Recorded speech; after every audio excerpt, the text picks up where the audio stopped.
Hello and welcome to Board Deck and Dice. Today we are looking at Can't Stop Express from Eagle Gryphon Games. This is a riff on the original Can't Stop. Let's have a look how it plays. So here we are with Can't Stop Express. The components are a 5 dice, a pen, which I provided myself, wasn't in the box, and a big notepad. On a turn, one person will roll the dice and then everyone will choose how to use those dice.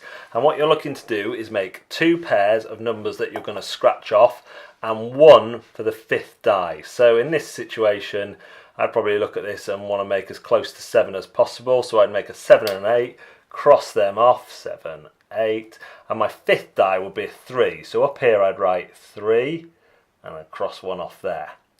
And what I'm looking to do is get past the naught one here and into the scoring, because every one that I start on this side that I don't get up to there will be minus 200, whereas I start adding on points when I get to this point to get positive points. So as you can see possibly here, this person, once you've chosen 3 5th dies, you have to use. So if I was this person, let's say, and I rolled this, I could only use a 5, a 6 or a 3 as my 5th die, and once I've maxed one out I can't use that any longer. So you see how this kind of narrows your scoring in here. So you can only you might have to fill in one of these where you didn't want to. Obviously the most points are for the top and bottom because they are the hardest to roll, the double 6 and a double 1, and if you fill those up you're going to get 100 for each one of those. Here you get 30 there, 40 for each one of those, and still a minus 20 here, not as bad as my negative score that I got, which was closer to negative 600 on one of my games. But that very simply is how you play it. Only one person rolls the dice and everyone makes their choices from the same dice rolled. That is Can't Stop Express.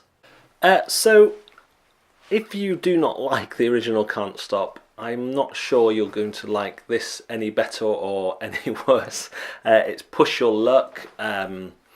This one you are trying to fill out the columns in a different way, and minus points are a very real possibility, and you do get probably a little bit more choice than the bigger game.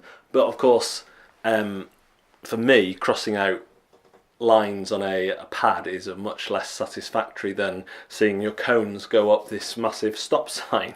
However, for box to game ratio of size, that sentence probably doesn't make sense. What I'm saying is, for the size of box, this gets in as much game as the bigger box of Can't Stop.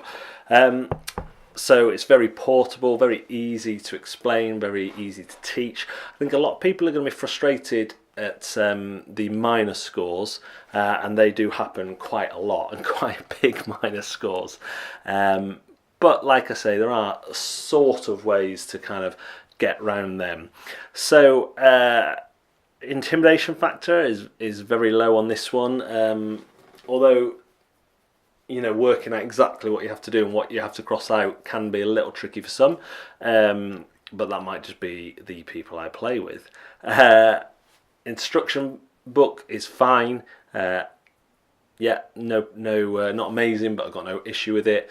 And there is fun to be had. I'm not sure how long the fun will last. It's not a game that I'm going to want to pull out all the time. It's not my top push your luck game for by any stretch of the imagination, but it is a portable version of Can't Stop that maintains that kind of dice rolling push your luck element, and adds some kind of really heavy punishing scoring to it.